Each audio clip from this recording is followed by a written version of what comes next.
everyone, it's Miss Robin here with Kids Books Live. Yay! My favorite thing to talk about. So today I'm going to be sharing with you some of the new books that we have at the Turner Free Library. And the first one I'm going to start with is a board book, and it's called Day and Night. I just love board books because kids can't really ruin them, and the pictures are really, really pretty. So this one is it rhymes and it's pattern text, and it reinforces the concept of night and day. And there are very fun animals that encourage social and emotional skills, and you kind of have to guess what happens next. So I'm going to open that up for you and show you a picture. So this one says, by night the bat opens its wings, and then your little one could pull up the flap and helps the camel cool off. So every page there will be something for your baby or your child to flip up. It's almost like a surprise waiting to happen. Oh, here we see a monkey. So night and day, animals are helping their friends in their own special way. So this book is just really cool, and I love the fact that there's a surprise on every page. I'm not going to read the whole book to you, but I see a hippo in this page and an anteater on this page. So these are really cool, and these are by Barefoot Books, and it's like you step inside a story. So come and check out this new board book that we have. Another new board book that we just got today is called Everyone's Sleepy But the Baby. So I bet you can relate to that. So here, everyone's sleepy. The mommy is sleepy, the daddy is sleepy, the doggy is sleepy. Everybody's sleeping but the baby, and everyone's yawning. The water is sleepy, the bubbles are sleepy, even the bathtub is sleepy, but not the baby. And it goes on, and it talks about everyone that's sleepy, but of course not the baby. And then at the end, hush, hush, hush, do we think that the baby falls asleep? Sleepy toes and sleepy fingers and sleepy closing eyes. And then everyone's sleepy, even the baby. So the baby actually starts to go night-night. So this book helps families, and it's really cool, and it's by Tracy Gold, and it's called Everyone's Sleepy But the Baby, and it's so new that it's not even processed yet, but I had to share it with you because it's just so, so cute.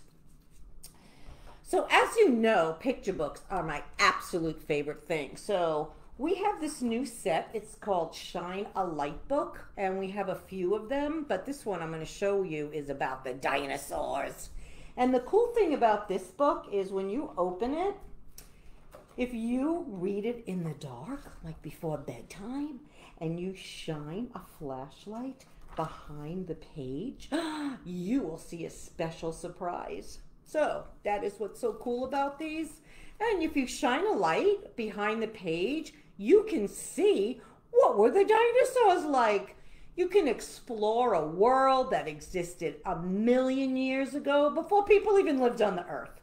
And this one about dinosaurs is really cool, but we have one about a farm, and I think there's another one about the seashore. So don't forget to come in. So Shine a Light Book, when you read these, you really do need to have a flashlight with you, okay? And it's best to read it maybe even under the covers before you go night-night. So I love these. And again, each page has a special page where you put the flashlight behind it, and you can see very, very cool surprises. So that's another one of our new books that we have. And then we have this book. I love it. This one's called Letters from Bear. So Bear decides that he cannot handle a whole winter without his friend Bird, who's going to go fly away because it's too cold in the winter. So he's going to follow her.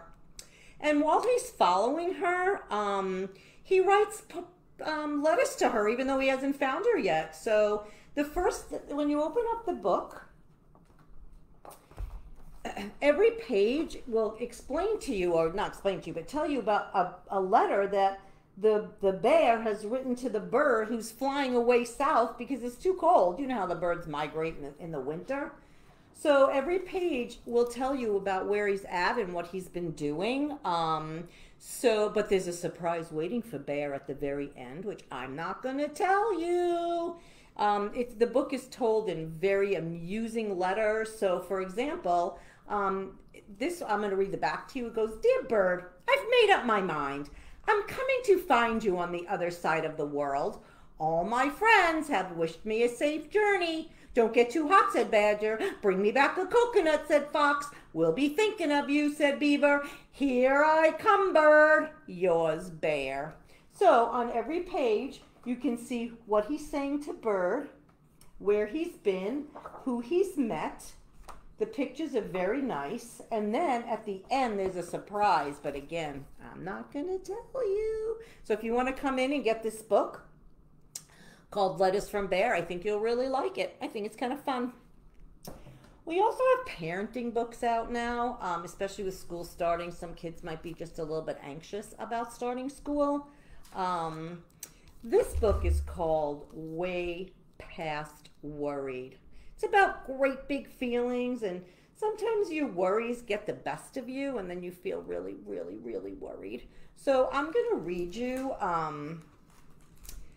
so this is book. Let me tell you what it's about. So this is Brock. His name is Brock. Can you see him? There he is. And he's very worried. And his heart is thumping and his mind is racing. And he's going to a party all by himself and he's feeling a little anxious about that. So in this book, he talks with his, I guess this is his dad. And he said, "You'll be okay. If you get worried, just take a few deep breaths. Let's try it together." That's a good tip, you know, when you're worried and you're kind of nervous and you just take a minute and then you could just take deep, deep breaths. So there you go. And he was wearing his favorite costume and he's very, very, he's really excited about the party, but a little nervous at the same time. What if no one plays with him? That could be something you worry about. And he's in a superhero costume, but he doesn't feel very superhero-y. So it's an engaging story and it speaks to kids and it shows them skills to help them worry less because you know what? Everybody worries, not just kids. So, and this is the author and the woman who drew the pictures.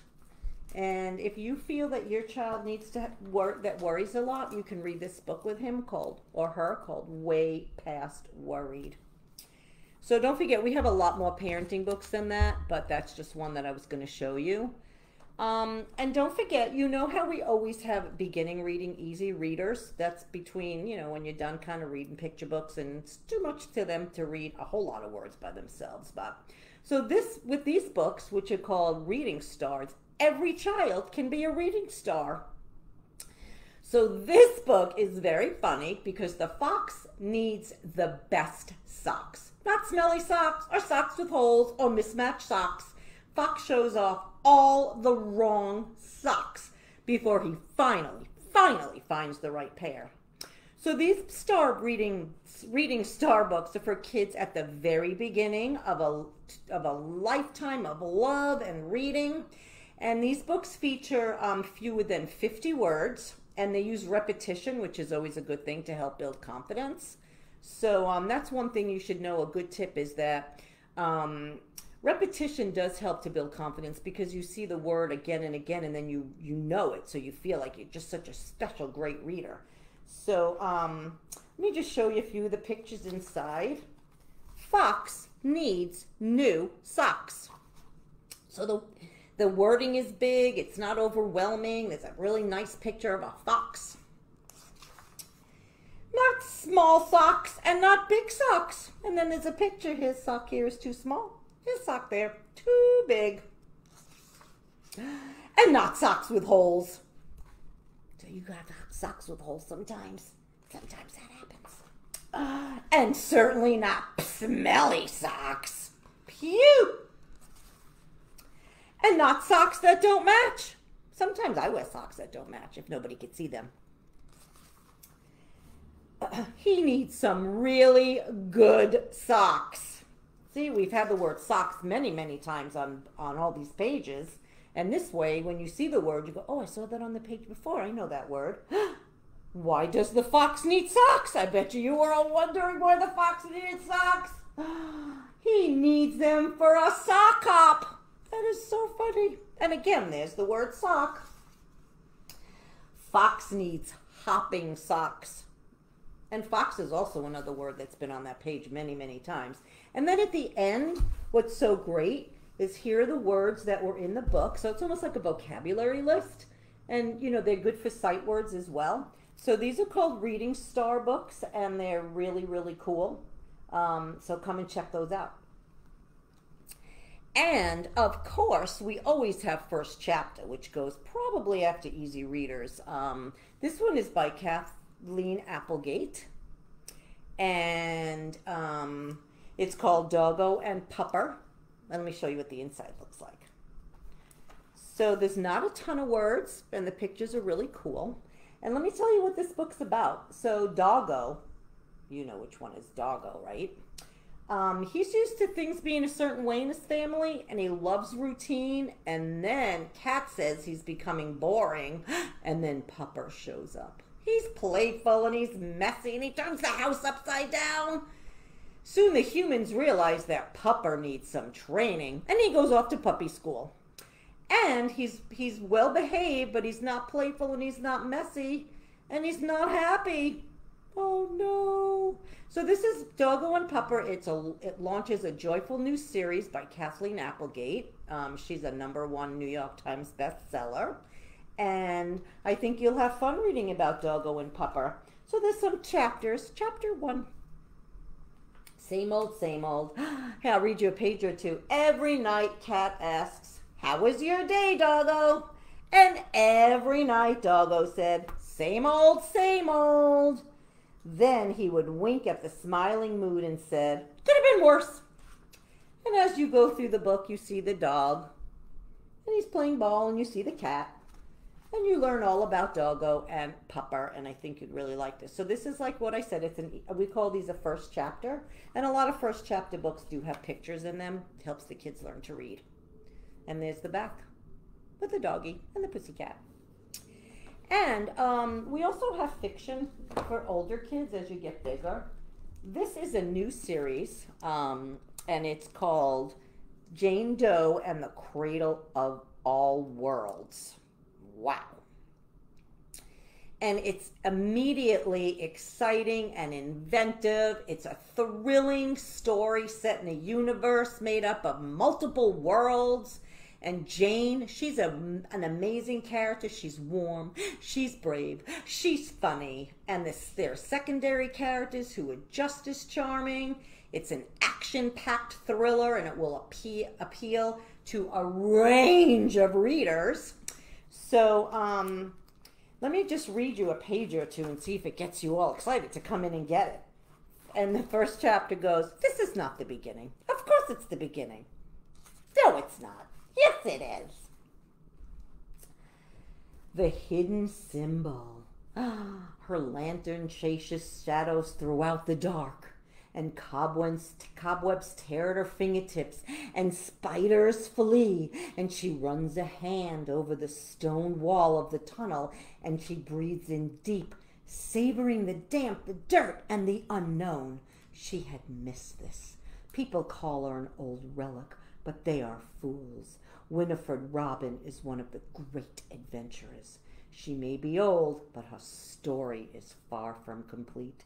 Tonight, something has changed, and she intends to find out what and why. I think I might want to read this book and figure out what's going on.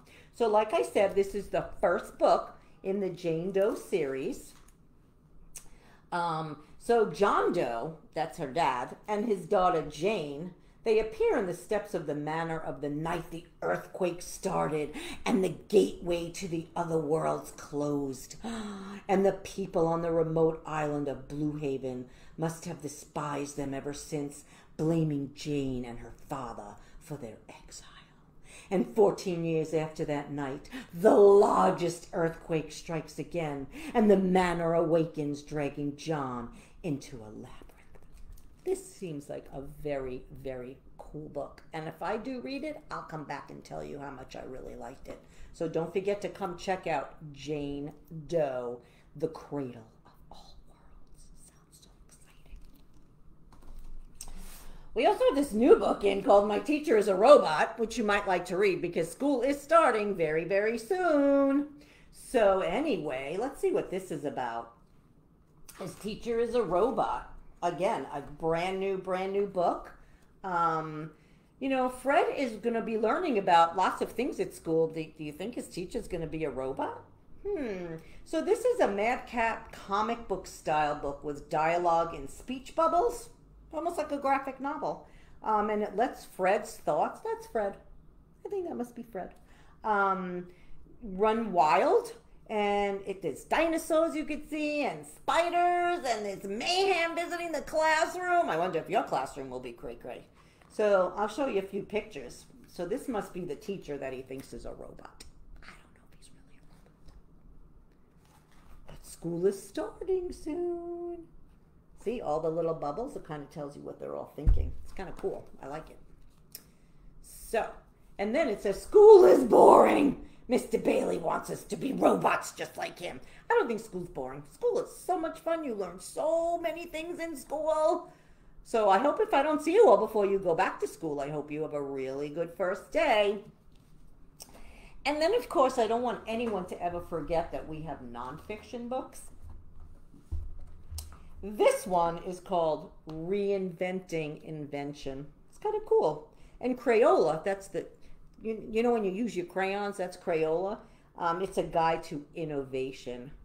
So, innovations and inventions, they change the way people live. Like now you have an iPhone and a computer and you can watch TV and you don't have to put a tape in. You could just press a button and it will tape for you. These are all inventions. So, these are stories about how things were invented.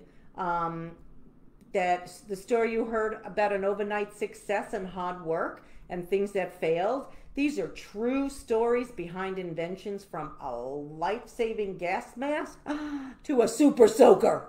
I'm going to show you that super soaker. I know you kids all love super soakers, especially in the summer. Do you guys play with a super soaker? That must be so much fun.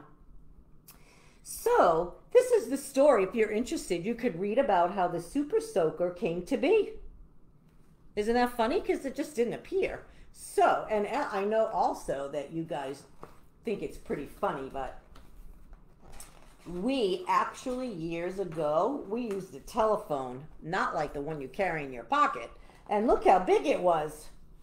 So you could see how years and years and years ago, a telephone looked like this. And now you know that telephone could fit in your pocket. So you might be interested in learning all about some of the inventions in this book. The telephone, the super soaker, let's see, the light bulb. Because I know every time you turn on the light, you have to wonder, where did that come from? How did somebody discover that you could make a light bulb and the light goes on? So these are things you might want to learn about. And it will tell you all you need to know. We have a lot of nonfiction books, so you should come in and it helps you learn things. So anyway, I hope you had a really good time listening to all and learning about all our new books. So don't forget, we always have board books, we have picture books, we have Earl Easy Readers and first chapter, and then fiction and nonfiction and parenting and videos. Don't forget videos. And we also have games. So, I can't wait to see all of you when you come in and look at our brand new books. There's a section in the library, and if you walk towards the back door, all the new books are just right there.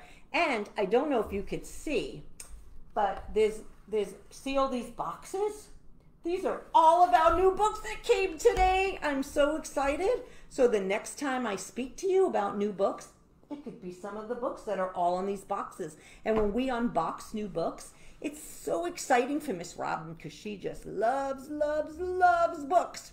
So anyway, I hope you had fun. Come and see me in the children's room, and I'll talk to you again soon. Bye now.